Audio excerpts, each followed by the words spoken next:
Saludamos a los hermanos que están conectados también vía internet. Vamos a estar abriendo el libro de Primera de Tesalonicenses. Y estamos compartiendo el capítulo 1. El capítulo 1 de Primera Tesalonicenses. Y hemos hablado, para recordar que esta iglesia fue fundada en el segundo viaje misionero de Pablo, cuyo compañero en ese segundo viaje fue, ¿se acuerdan?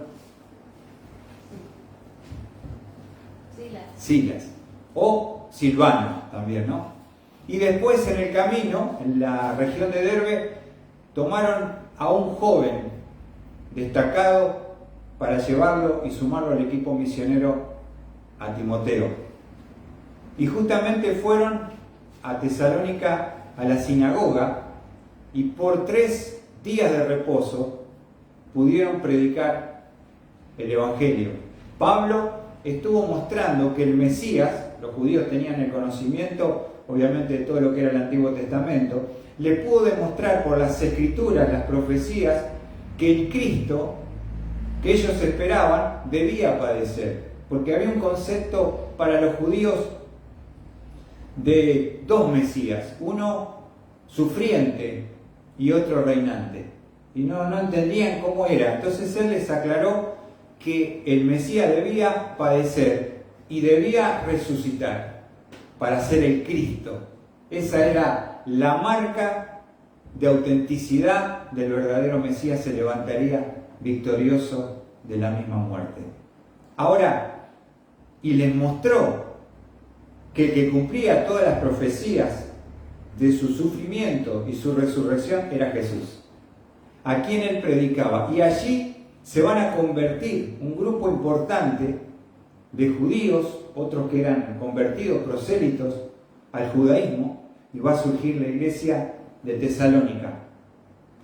Va a surgir una división en la sinagoga y automáticamente viene la persecución, viene el encarcelamiento, viene el ataque a Jasón, que era el que los recibía en su casa, pagó la fianza, y ahí se dieron cuenta que el cristianismo verdadero siempre va a ser perseguido. Hoy tenemos tantos evangelios que no son el evangelio que nos presenta la palabra de Dios. Y por eso hay iglesias a veces, multimega iglesias, que predican un Cristo que sana, un Cristo que prospera. Y entonces, claro, la gente va, pero no entienden un Cristo que salva. Y justamente cuando Pablo tiene que partir, los hermanos lo van a llevar a Berea por la persecución. Los mismos hermanos recién convertidos lo tienen que llevar a Pablo a Berea. Y cuando están en Berea, el mismo grupo que se armó para perseguirlo en Tesalónica viajó 80 kilómetros caminando para seguir persiguiendo a Pablo. Y Pablo va a tener que huir en barco a Atenas. Pero antes de huir en barco, él va a encomendar al joven añadido al equipo misionero, Timoteo, para que se haga cargo, porque él no corría peligro, no era la figura protagonista, y va a ir a pastorear por un tiempo en la iglesia de Tesalónica. Mientras Pablo, se va a quedar también Silas allí en la zona, Pablo solo va a Atenas sin resultados, baja a Corinto, y ahí va a comenzar con Aquila y Priscila la iglesia.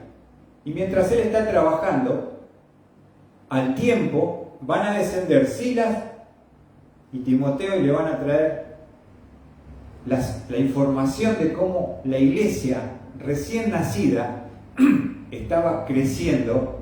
Y de allí, justamente desde el puerto de Corinto, Pablo va a escribir la primera carta que tenemos, Primera Tesalonicense, que es la primera carta cronológicamente hablando del Nuevo Testamento, aproximadamente en el año 51, y va a mandarla por medio de Timoteo para seguir pastoreando por medio de esta carta a los tesalonicenses. ¿Qué les parece? Y ahí podemos entonces ver que Pablo, estamos en el capítulo 1 y estuvimos compartiendo el domingo pasado cómo Pablo es un siervo que alaba a sus hijos.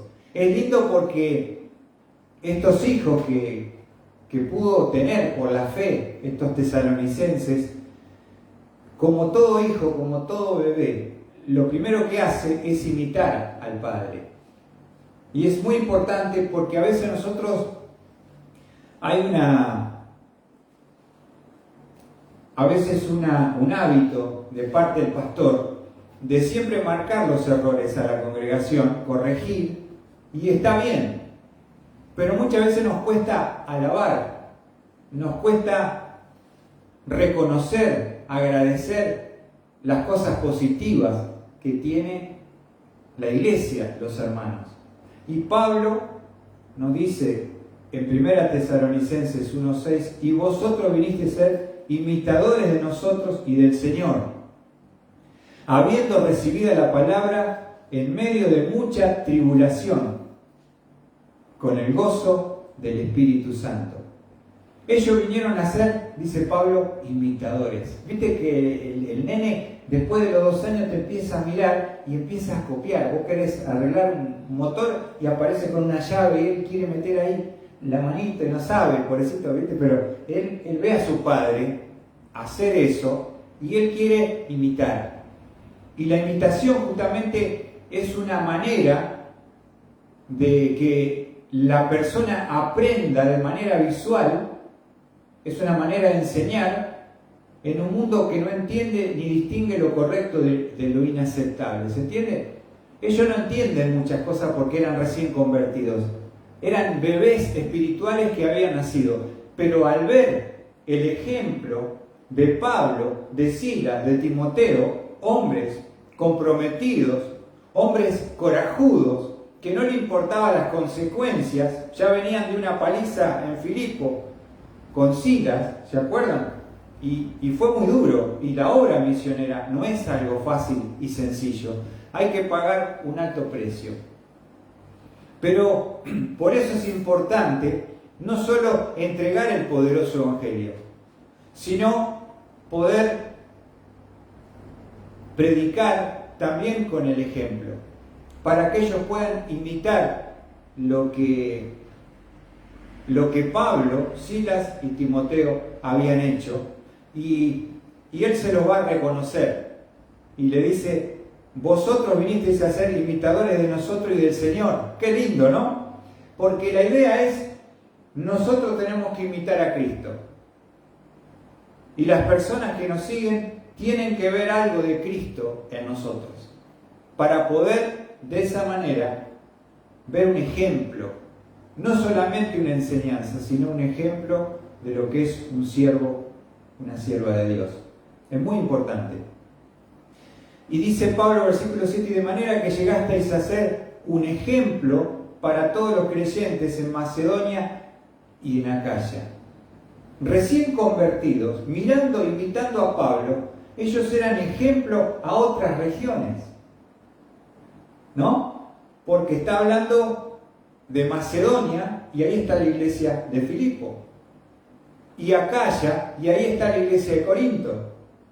Entonces el testimonio corre y llega a lugares que a veces ni nos imaginamos. Me acuerdo una vez estaba predicando en Mendoza, en una iglesia que me habían invitado, y termino de predicar, me bajo de la plataforma y me dice un hermano: usted es el que escribió un estudio bíblico en campo misionero.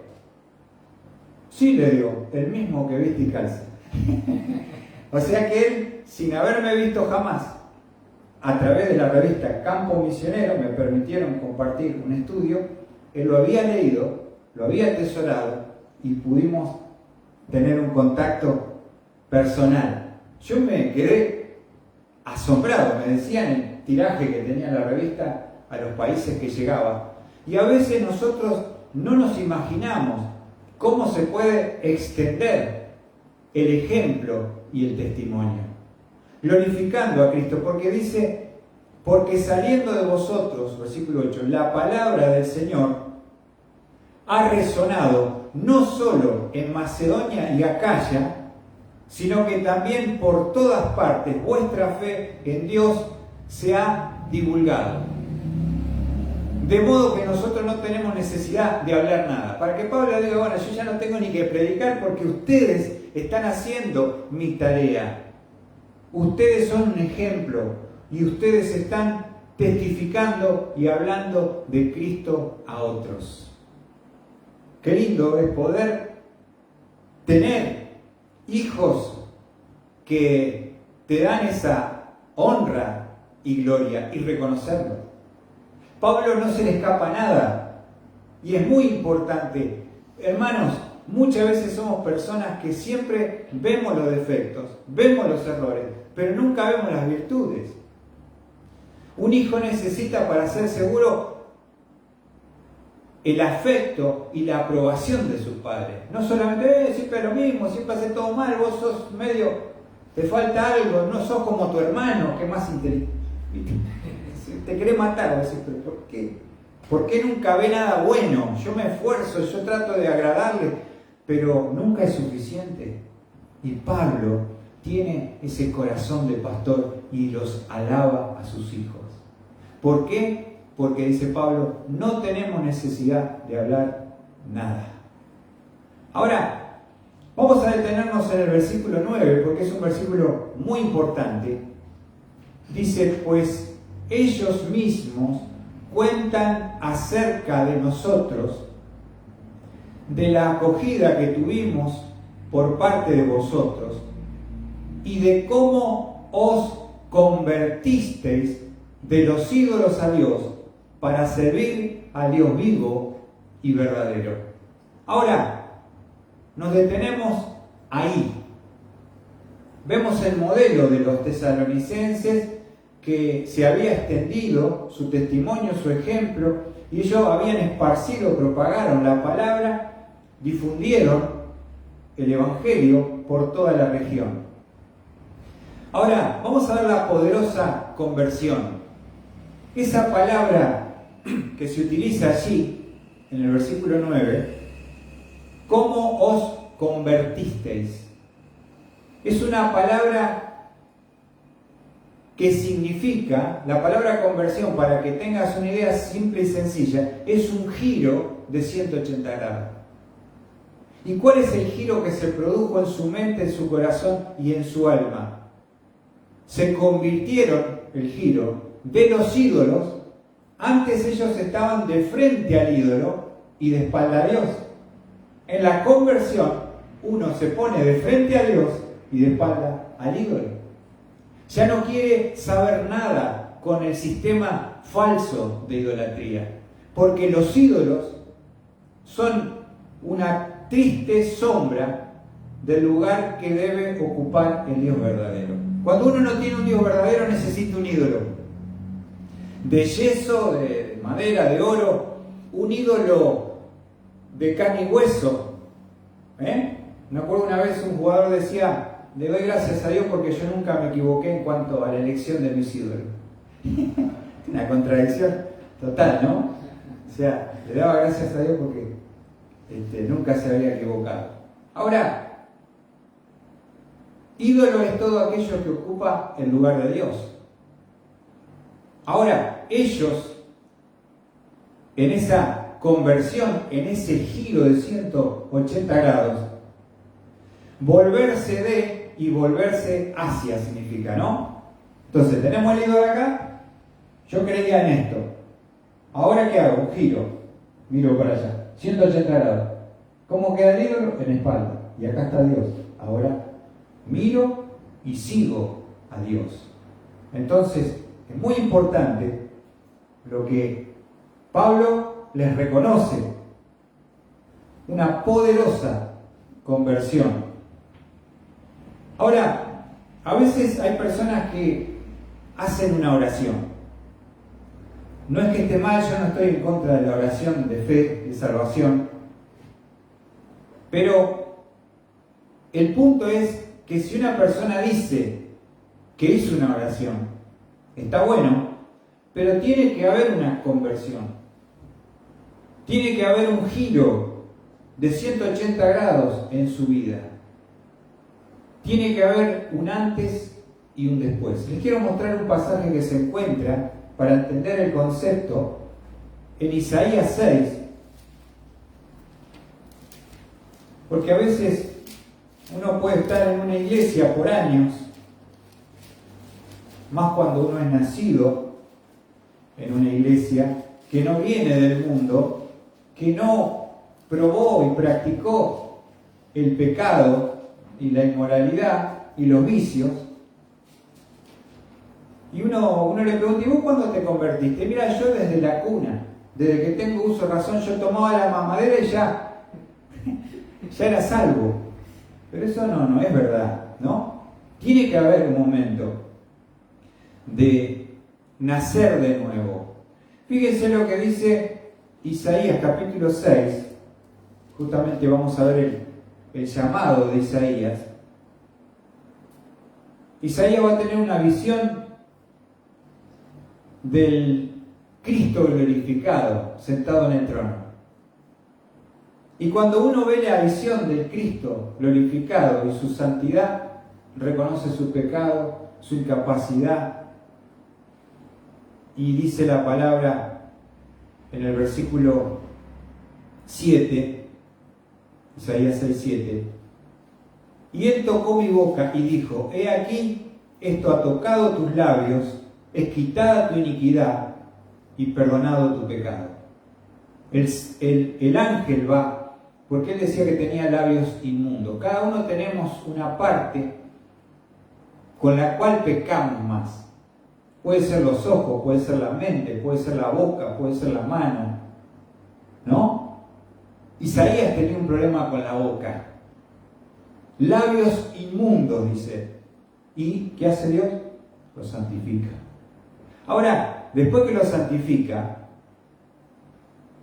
ahora podemos oír la voz. Fíjate el versículo 8. Y oí la voz del Señor que decía, ¿a quién enviaré? ¿Y quién irá por nosotros? Entonces respondí, heme aquí, envíame a mí. Una vez que estás limpio, santificado, puedes escuchar claramente, audiblemente, el llamado de Dios. Eso es un proceso. Pero si uno no se limpia, si uno no deja cosas, si uno está aturdido por las cosas de este mundo, dice, ¿por qué Dios le habla claramente a él y yo a mí no me dijo nada? Yo todavía no me entendí. ¿Qué tiene un celular con Dios? ¿No? Dice, Dios me habló. ¿Será que Dios habla hoy? ¿Se conecta por el internet? ¿Me pidió solicitud de amistad? No, Dios sigue hablando por la palabra, por estudios, por hombres, mujeres. Ahora, dice que cuando responde positivamente al llamado de Isaías, para ser él el instrumento escogido por Dios, mirá el ministerio que le va a dar Dios. Y él dijo, ve y di a este pueblo, escuchen bien, pero no entiendan. Mirad bien, pero no comprendan. Haz insensible el corazón de este pueblo. Endurece sus oídos, nubla sus ojos. Observad, no sea que vean con sus ojos, oigan con sus oídos, entiendan con su corazón y se arrepienta y sea curado. Ese era el ministerio de Isaías con el pueblo de Israel. Ahora, era con el pueblo de Dios. Ahora pareciera una contradicción. Dice, ve y di a este pueblo, escuchad bien, pero no entendáis. Mirad bien, pero no comprendáis. ¿Viste? Haz insensible el corazón de este pueblo. ¿Cómo se puede hacer? insensible el corazón del pueblo, escuchando, escuchando, escuchando y no haciendo, escuchando y no respondiendo, escuchando y no cambiando. De esa manera uno se hace insensible, porque cada vez que Dios habla, Él demanda una respuesta en obediencia. Si no nos transformamos en religiosos, ¿y quiénes fueron los que crucificaron a Cristo, hermanos queridos? No fueron los romanos, fueron los líderes judíos que dijeron: queremos a César, él es nuestro guía y nuestra bandera y estandarte, César, queremos a César. ¿Quieren a Barrabás o a Jesús? Queremos a Barrabás. ¿Qué hago con el Cristo? Dijo Pilato, si es inocente no me interesa. Su sangre sea sobre nosotros y sobre nuestros hijos. Los religiosos, su pueblo lo crucificó, guiado por sus líderes perversos. ¿Se dan cuenta? La religión es peligrosa porque nos vuelve personas con conocimiento, pero perversas. Entonces, tenemos que tener cuidado de que nuestro corazón no se vuelva insensible, porque se van endureciendo los oídos, se nublan los ojos. Dice, no sea que vean con sus ojos y oigan con sus oídos y entiendan con su corazón y se arrepientan y sea curado. Esto es donde se provoca el arrepentimiento genuino que te lleva a la salvación. ¿Qué fue lo primero que hizo Dios para preparar su pueblo para recibir al Mesías? Envió a Juan el Bautista para que haga volver a su pueblo que estaba lejos, que hacía 400 años que Dios no le hablaba y levantaba un profeta por la dureza del corazón de Israel. Y aparece Juan en el escenario, que no tiene ropas espléndidas, que no se junta con el poder político. Él está en el Jordán vestido con un vestido de piel de animales y come langosta y miel silvestre, el cinto de cuero, y ahí está predicando en el Jordán. ¿Sabe qué? Arrepiéntanse, generaciones de víboras. ¿A quién le dice eso? Al pueblo de Dios. Vuélvanse y manifiesten públicamente su arrepentimiento bautizándose en el Jordán. Háganlo público que están arrepentidos. Mesías. Y no se predica mucho el arrepentimiento, ¿no? Entonces, no nos preocupemos, como decía un siervo, no me preocupa lo que no entiendo de la Biblia, me preocupa lo que entiendo. ¿Por qué? Porque yo tengo un compromiso. Entonces, ahí, volviendo a Tesalonicenses,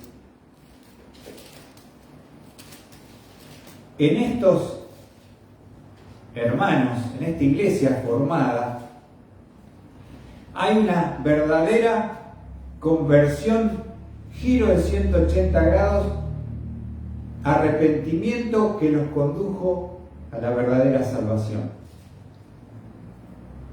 Ahora, hay dos cosas que pasan, que pasó en ellos, que es muy interesante. La primera es la conversión.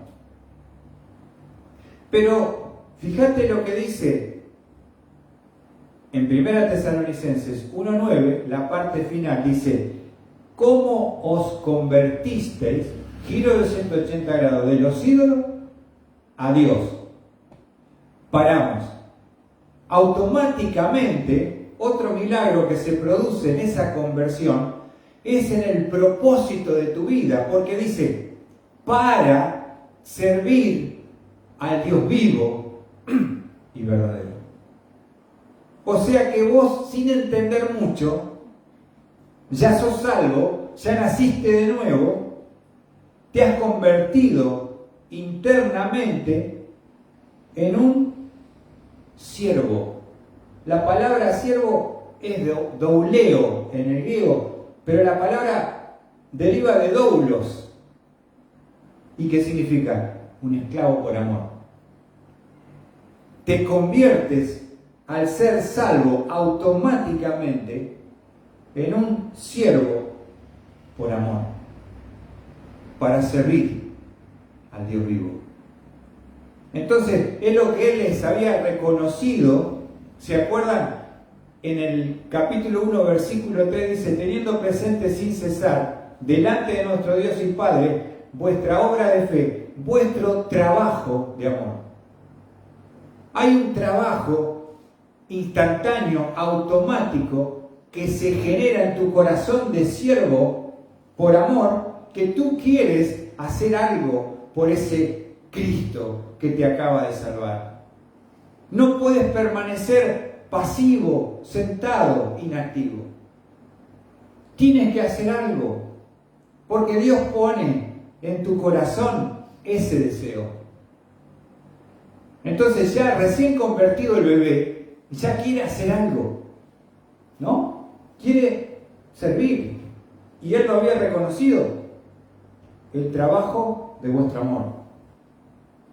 Tenía un poquito tiempo de creyente, pero cuando uno de verdad se convierte de corazón, hay marcas, hay evidencias claras de que tú eres su hijo o su hija.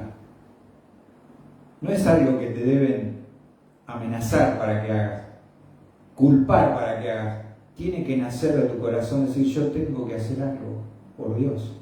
Él hizo todo por mí. Yo le sirvo. Yo te sirvo ¿por qué? Porque te amo. Tú me has dado vida a mí, no era nada y me buscaste. Tú me has dado vida a mí. Si tú no eres un tulos, un esclavo por amor,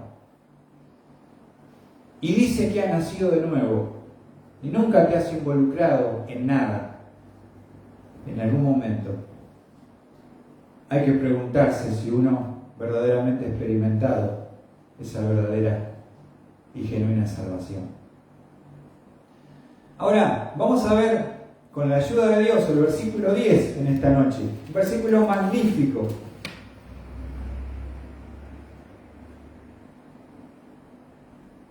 Y dice el versículo 10, Primera Tesalonicenses 1:10. Y este versículo quiero que lo marques, que lo grabes, que lo memorices, porque dice algo tremendo que tiene que ver con un evento que va a suceder. Y era lo que ellos ahora tenían una esperanza. Antes estaban perdidos y ahora tienen una esperanza. Y dice el versículo 10, dice Pablo: y esperar de los cielos a su Hijo. Y esperar de los cielos a su Hijo.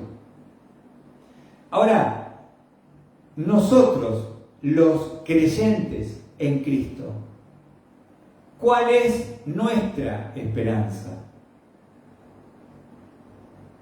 Tenemos los pies en la tierra, pero tenemos que tener la mirada en los cielos, porque dice Pablo: esperar de los cielos a su Hijo.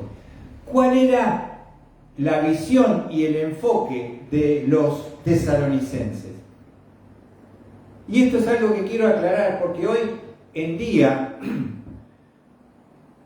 veo muchos videos a veces que se suben y ponen: ¿viste lo que está pasando en Israel? ¿Viste lo que está pasando con los ucranianos?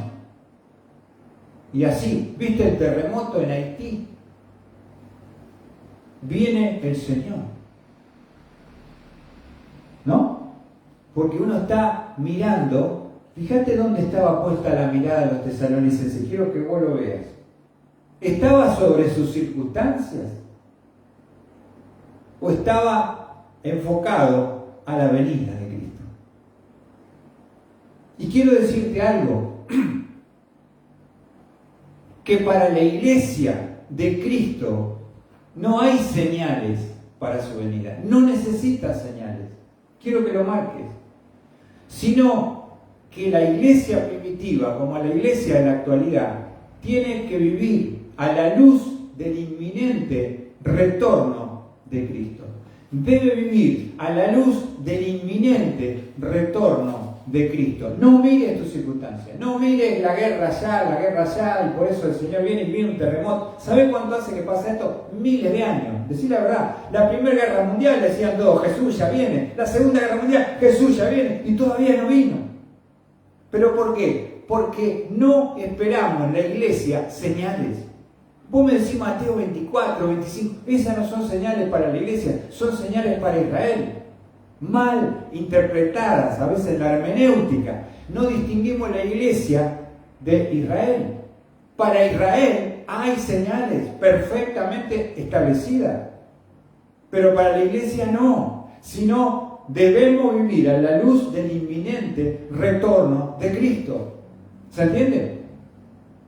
Por eso dice Pablo, esperar de los cielos a su Hijo. ¿Dónde dejó enfocados los ojos de los tesalonicenses Pablo? Jesús viene. Te quiero decir algo. Hay una doctrina que nos enseña la palabra de Dios, que es la doctrina de la inminencia. ¿Qué significa la doctrina de la inminencia?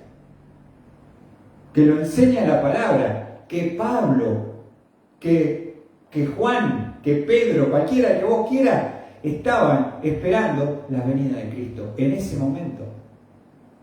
No estaban mirando señales, estaban enfocados en lugares celestiales, porque ellos creían que en el primer siglo Jesús venía. Ahora vos me decís, ¿cómo no vino? No vino todavía, ¿por qué? Estamos 2000 años más cerca. Porque dice que Dios tiene misericordia, por eso no viene. No queriendo que ninguno se pierda, sino que todos procedan al arrepentimiento. Eso es lo que algunos dicen, ¿por qué no viene Jesús? Está dando oportunidad de arrepentimiento. Si Jesús hubiera venido hace 50 años, yo estaría en el infierno, porque no lo conocía. Tuvo misericordia y pude conocerlo a los 12 años. ¿Se entiende? Entonces hay mucha confusión, porque uno se enloquece y dice, yo estoy viendo unos videos, ya me estoy poniendo las vestiduras blancas porque Jesús ya, yo creo que me voy a ir al techo así, lo ayudo para poder ir más rápido para allá arriba. Y fíjate los tesalonicenses, que eran bebés, pero la tenían clara, porque quien los instruyó, que era Pablo, les dijo, no miren a los costados, miren al cielo y esperen su venida.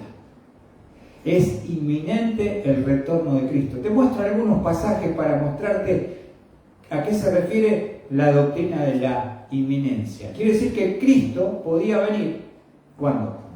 En cualquier momento. Fíjate, vamos a Juan 14, cuando él está en la última cena con los discípulos, en el aposento alto. Estaban tristes porque ya le había declarado que iba a morir, iba a ser crucificado, y estaban muy tristes, muy desanimados los discípulos. Y toda separación produce tristeza, ¿no? Pero ¿qué dice Juan 14:2? Mirá, Jesús lo va a alentar y le dice, vamos a leer el 1, no se turbe vuestro corazón, creed en Dios, creed también en mí. En la casa de mi Padre hay muchas moradas. Si no fuera así, os lo hubiera dicho, porque me voy a preparar un lugar, escuchá, ¿para quién? Para vosotros. ¿Sabe qué está haciendo Jesús ahora? ¿Sabe? Preparando moradas. Ahora, una vez que esté listo, y ya debe estar medio terminando, mira lo que dice. Y si me voy, versículo 3, y si me voy y preparo un lugar para vosotros, vendré otra vez y os tomaré conmigo, para que donde yo estoy, allí estéis también vosotros. ¿Cómo los alentó Jesús a los discípulos que estaban entristecidos porque él le había declarado que iba a ser crucificado y muerto y sepultado? Y no creían en la resurrección y dijeron, bueno, se nos terminó el maestro que nos guió por 3 años y medio, se nos cae el mundo, ¿qué vamos a hacer ahora? Yo sigo trabajando, me voy para preparar el lugar y una vez que lo tenga listo, ¿qué hago? Vendré otra vez. ¿Y qué voy a hacer? Os tomaré a mí mismo. ¿Para qué? Para que donde yo estoy, ¿dónde está? En el cielo, su morada, vosotros también estéis. ¿Qué te parece esa palabra? Los alentó diciéndole, yo vuelvo pronto. La teoría no, la doctrina de la inminencia. Eso es lo que le enseñó Jesús a sus discípulos. Fíjate lo que creía Pablo, Filipenses 3:20. Y esa claridad en el concepto. Filipenses 3:20, ¿qué dice Pablo? Dice Pablo, porque nuestra ciudadanía está en Entre Ríos. No. Yo soy entrerriano, nacido en Hernandaria, pero eso es de acá en la tierra. Pero mira lo que dice Pablo, porque nuestra ciudadanía está, ¿dónde? En los cielos, de donde también ansiosamente esperamos a un Salvador, el Señor Jesucristo. ¿Dónde está tu ciudadanía? En los cielos. ¿Y qué dice Pablo? De donde también, de los cielos, ansiosamente esperamos a un Salvador, al Señor Jesucristo que nos viene a buscar. Esa era la mente de Pablo. ¿Y qué dice Pablo a sus hijos? Ponga la mente, no en la circunstancia, póngala a la luz del inminente retorno de Cristo. Versículo 21. Cuando Él venga, el cual transformará el cuerpo de nuestro estado de humillación en conformidad al cuerpo de su gloria por el ejercicio del poder que tiene aún para sujetar todas las cosas a sí mismo. Una de las cosas que a veces nos desanima son las enfermedades, son las discapacidades. Yo la poseo desde los 8 meses, convivo con la parálisis infantil. Pero ¿cuál es mi esperanza? Que Dios, cuando me venga a buscar, me va a dar un cuerpo transformado semejante a la gloria de Cristo. Y allá no hay discapacitados, son todos como Cristo, perfecto. Y ahí yo tenía un amigo que estudió conmigo en Monte en silla de ruedas, 4 años. Y él había hecho un folleto que decía, algún día caminaré. No se pudo nunca poner de pie en la tierra, pero correría, y está corriendo porque ya partió con el Señor. Por las calles de oro anda Rubén Darío, dejó su silla. Esa es tu esperanza, mi hermano. Deja de mirar tanto Crónica, el dólar. ¿Quién nos va a gobernar? ¿Quién nos va a salvar? Jesús, el único que te va a salvar. Pero la mirada puesta en los cielos. Colosenses 3:4, sigamos. ¿Qué es esto de la inminencia? Dice Colosenses 3:4. Vamos a ver el 1. Dice, si habéis pues resucitado con Cristo, buscad las cosas de arriba. Mirá, donde está Cristo sentado a la diestra de Dios. Poned la mira en las cosas de arriba, no en las de la tierra. Ahora, fíjate vos dónde estamos poniendo nosotros la mirada. Es bien terrenal. Estamos medio preocupados, tenemos miedo, tenemos ansiedad.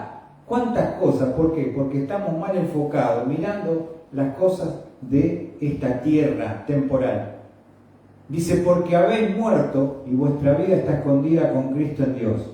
Mira el 4. Cuando Cristo, vuestra vida, sea manifestado, entonces vosotros también seréis manifestados con Él en gloria. Mirad lo que significa el inminente retorno de Cristo. ¿Y qué era lo que los tesalonicenses habían? Pablo quiere reafirmar ese concepto, volviendo a 1 Tesalonicenses 1:10. Y ahí está nuestra esperanza, hermanos.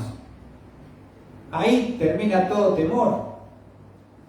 ¿Cuánto puedo vivir yo acá? 100 años, 120, no sé. Pero allá viviré eternamente con un cuerpo glorificado como el de Cristo. ¿Qué te parece? Entonces, vamos a tener que enfrentar enfermedades, discapacidades,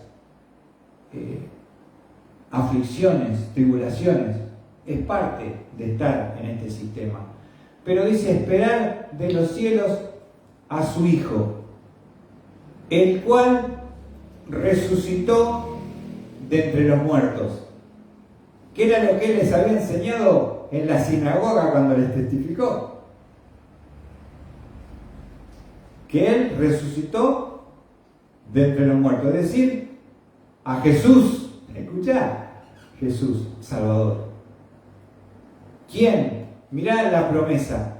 ¿Quién nos libra de la ira venidera? Y acá nos da una promesa de un Salvador libertador. Porque tenemos que mirar al que nos viene a buscar en cualquier momento. Pero mirá lo que dice, a Jesús, quien nos libra ¿de qué? De la ira venidera. ¿Cuándo nos libra? ¿Cuándo nos lleva? Porque quiero decirte que acá en la tierra, una vez que la iglesia sea arrebatada, Dios la saque de este mundo, comienza en la tierra un periodo de juicio, ira de Dios, llamado el día del Señor, el día de Jehová, donde Dios derramará su ira sobre este planeta y sobre la humanidad que quede, que ha rechazado la salvación, que ha rechazado la verdad y ha elegido la mentira. ¿Se entiende? Ahora lo que te está diciendo este versículo a vos y a mí es que nosotros no vamos a pasar por ese periodo de tribulación, de juicio, de ira de Dios que está determinado sobre este mundo pecador. Yo cuando pienso en Israel, y es un país y un pueblo que amo, porque somos bendecidos a través de Israel, y le deseo lo mejor, pero si yo veo la profecía y lo que se viene, lo que hizo Hitler matando 6 millones de judíos y llevándolos casi al exterminio, no se compara con lo que será en el periodo de la tribulación. No hay buenas noticias. Por eso, hoy, judío, gentil, podemos tener un mismo Salvador. Somos un mismo pueblo, la iglesia. Y hoy es el día de salvación. ¿Se entiende? Ahora, me encanta porque dice quien nos libra. Esa palabra libra en el original significa rescatar, preservar de. ¿Se entiende? Que para preservarte te tiene que sacar. Indudablemente es lo que implica la palabra en el original. Te explico esto porque hay 3 posiciones con respecto al arrebatamiento. Que la iglesia será arrebatada antes de la tribulación, que es lo que nosotros creemos que somos pre-tribulacionalistas. Anotá, no sabía que era esto, pensé que era una enfermedad. No, soy pre-tribulacionalista. Antes que venga, el Señor me lleva. Y ahí arranca las 70 semanas de Daniel que falta cumplirse. Arranca ahí el cronómetro con Israel. La iglesia no tiene señales, Israel sí. Ahora, hay otros que creen que la mitad van a pasar. Son tribulacionalistas, la mitad. Es decir, la primera que más o menos va a estar más o menos que se va a zafar, la iglesia va a estar, después se lo va a llevar. Y otros que dicen, al final lo va a llevar. Hay mucha evidencia, indudablemente, para creer como esta es una de los versículos que podemos afirmarnos, sostenernos, de que esa posición que tenemos lo dice 1 Tesalonicenses 1:10. Y quien nos libra, ¿qué significa? Rescata, preserva. Te quiero mostrar un ejemplo que se usa esa palabra. En Mateo 27. Mateo 27. ¿Viste? Porque encima que hoy agarra uno el internet y pone unos estudios bíblicos y es un pastorazo el tipo. Pero uno sabe qué línea tiene, qué cree, Y es peligroso a veces. En vez de comer trigo, estás comiendo cizaña. Y es venenoso. Entonces tenés que tener cuidado qué es lo que estás consumiendo en el internet. Y pedí consejo a tu pastor, decir, ¿qué le parece, pastor, este predicador? ¿Está bueno? ¿Puedo escucharlo? No digo que no puedo escuchar nada más que tu pastor, pero sí fíjate lo que vas a escuchar. Mira lo que dice Mateo 27, versículo 42. Y habla de la palabra libra. Estamos hablando de libra, reservar, rescatar, preservar. Dice, vamos a ver el 41. De igual manera también los principales sacerdotes, junto con los escribas y los ancianos, estaba toda la crema del liderazgo judío, burlándose de él, decían, estamos en la cruz acá, a otro salvó, a sí mismo no puede salvarse, Rey de Israel es, que baje ahora de la cruz y creeremos en él. En Dios confía, que le libre ahora, escuchá, si él quiere, porque ha dicho, yo soy el Hijo de Dios. ¿Qué está diciendo la palabra? Que en Dios confía, que le libre como libertador. Ahora te pregunto, ¿se podría haber bajado Cristo de la cruz? ¿Sí o no? Era todopoderoso. Si él se bajaba, nosotros estaríamos en nuestros delitos y pecados condenados a un infierno eterno. Pero, ¿se entiende la figura? Dice que en Dios confía, que le libre. ¿Quién nos libra? Y Dios lo podría haber librado al Hijo. Si hubiera, por supuesto que esto estaba desde la eternidad predeterminado y en completa armonía el Padre con el Hijo para este plano. No era un problema de poder, era un problema de propósito. Él no podía bajarse, si no, no podría haber salvación, redención y perdón.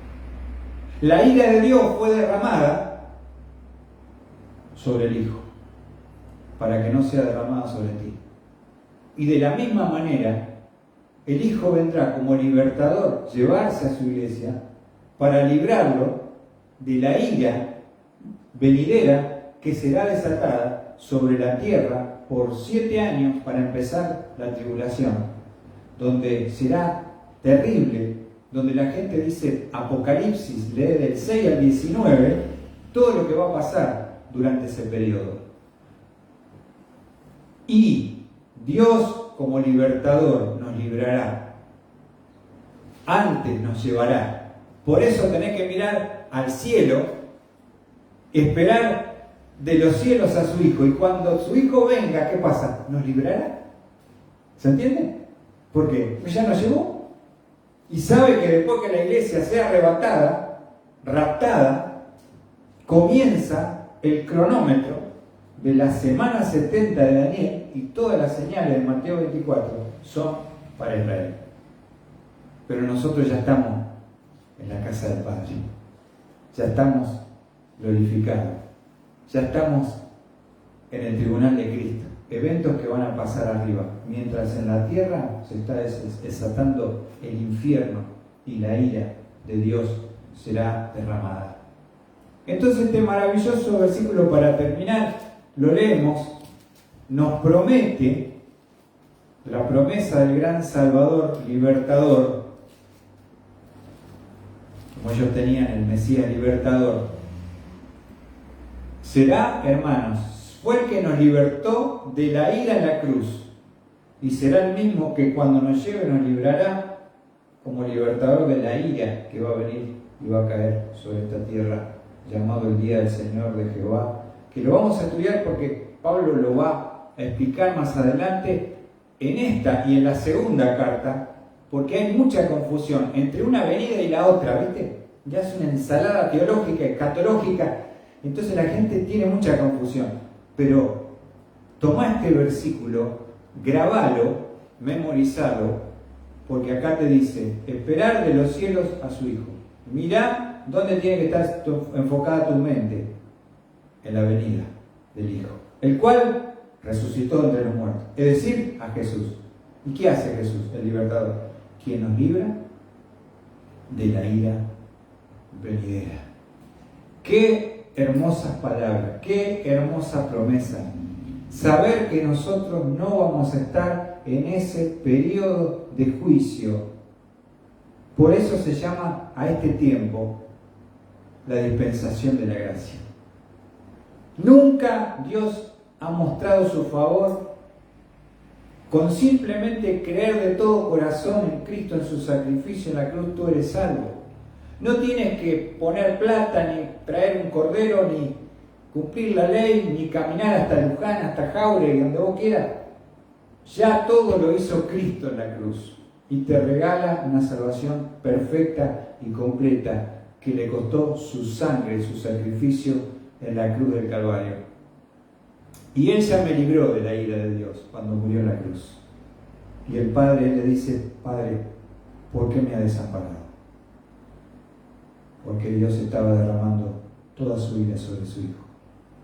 Y si como esto fuera poco, Dios nos librará de la ira que se viene sobre esta tierra.